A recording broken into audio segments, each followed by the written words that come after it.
situation, and I must say that we're talking about water, and there's one thing that I learned in my life, that water made a difference in all my life. Water.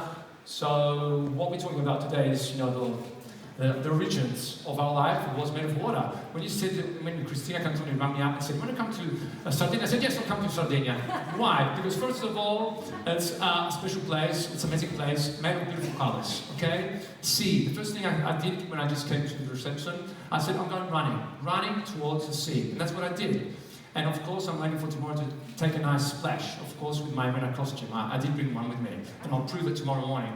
But the nice thing I was thinking about, listening to everyone else, is that I was thinking when I was a little kid, water made really a difference. It made me, improve when I'm not like that anymore, don't worry, huh? So, I'm a superhero, but this is my swimsuit at the moment. So I was thinking when I was a little kid, water it was always part of my life, I was a little kid, I learned to breathe, to do my first, streamline position in the bathtub. It's true. And I did start to learn how to hold my breath in the bathtub. And the first thing I do when I go in hotels, and luckily here I have a bathtub, I won't do my record, but I can tell you that I like to, sometimes just take it easy and put my head down and go, okay, I can still hold my breath for 60 seconds.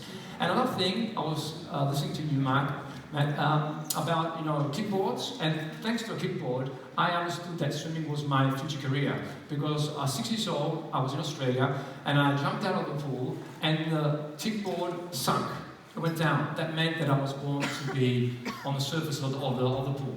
So since I was 6 until probably even now, that's the truth. I still love it. But what made a difference, of course, we're talking about the passion and all the people that work for Arena that I want to thank since now, because I've met many of them. And behind the stage of one person that wins, there's hundreds of people that are crossing their fingers. But I don't believe in faith or fortune. I believe in building every day of fortune. And I must say that since I started to do my best, I always had a little dream. And something that's funny about it, because my mum saw me yesterday, I was 2 days ago, and I was in Ischia, okay? I was going for a little, let's say, swimming with cold water, and she looked at my legs. I didn't have your legs. I had, baggy legs. You say it's not possible because you won Olympic Games. My mother said, you did it really super. Because if I look at your legs, I can't believe you won Olympic Games. But that is inspiration. I said, thank you, Mummy. First of all, because she loves you, but she does tell me the truth. And that's what happens during sport. Tells you the truth every day until you don't succeed that, But what I like best of what I did is probably when I started to understand that it wasn't possible to win anymore. And it's something that very often can be frustrating, but it's cool to think about. Because I like to work hard. I love to go high training, I'm training 6,000 feet. I love to finish even now that I do other sports, I love to touch the block and say, that's what you're looking for. And I think that everyone that works for a company that's on the top of the stands for 50 years has to be ready to stay without the breath for a moment. Even if you're not on the blocks. And what I like best is that, because one thing I want to tell you that I win in 2000, and of course not 7 medals, but I got 3 pretty good for young Italian guy, machine. But 2004, I was there. I was hoping to keep up to Michael Phelps, And he still wasn't amazing. He was already a hero, but not amazing. And I said, I'm going to try this. You know what happened? It didn't happen. Not only I didn't get a medal, I didn't get the final. But that's one of the things that make me really proud of myself, because not making that final, before the Olympic Games of Athens, I said, if I win here, I'm going to quit. Okay, I'm going to win 26. And if I quit at 26, I wouldn't be here anymore.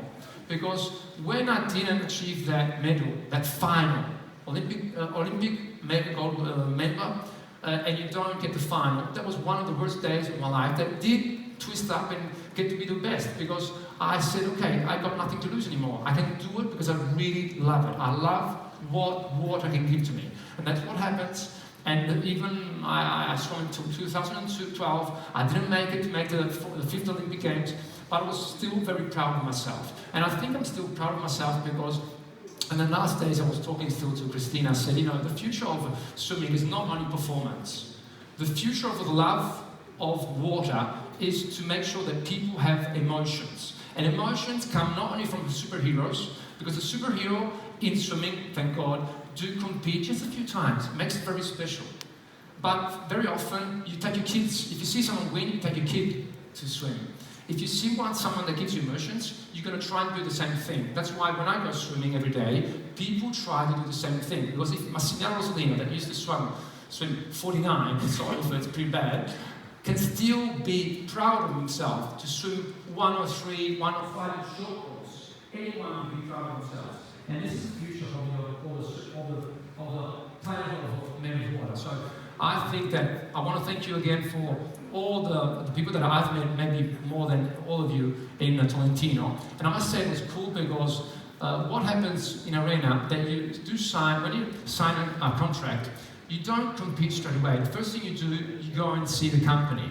And I think that's a good translation because you see where everything is built, born, and is created by. And that's why when I of course I've got kids too, and I like, as a dad, to see red faces. I'm very proud of people, being happy just to be there. Because the future of sport is to make sure that not only the 100 people that do high professional swimming can keep going, the future of the business towards the pool is make sure that 100 people can become like 100,000. Because that's what happens when you're proud to be not number one, but you feel champion anyway, because anyone can be a superhero when you got the best brand, okay? So, just to close it off,